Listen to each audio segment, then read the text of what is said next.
Why do we have leap year? And why is February so short anyway? The answer is fascinating.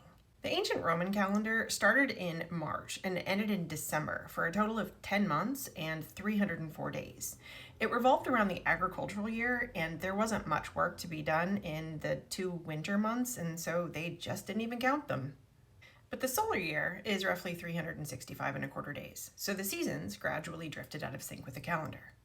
In 731 BCE, King Numa Pompilius attempted to fix this. Since there are 12 lunar cycles in a year, 12 months were established, adding January and February. The ancient Romans thought that even numbers were unlucky, so the months alternated between 29 and 31 days, and left February with just 28. But this calendar had 355 days, which has its own problems. As the years passed, the months and seasons fell out of alignment with the Earth's orbit. So to bridge the gap, an additional month called Marcedonius was occasionally inserted before March.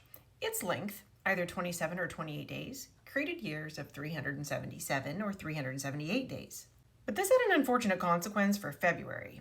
Marcedonius began on February 24th and basically stole 4 days from an already short month.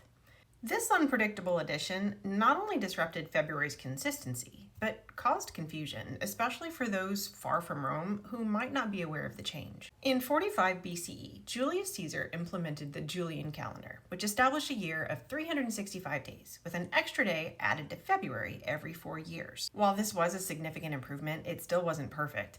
Over time, the accumulated error of slightly too many leap years caused the calendar to drift again by 10 days by the mid-16th century. In 1582, Pope Gregory XIII introduced the Gregorian calendar, and we still use this one today. This system refined the leap year rule, as it excluded leap years from century years, except those that are divisible by 400. But addressing that 10-day error required a drastic measure.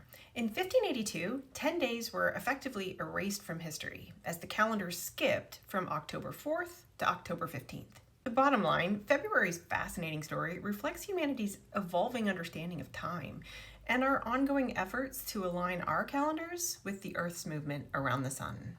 Happy Leap Day!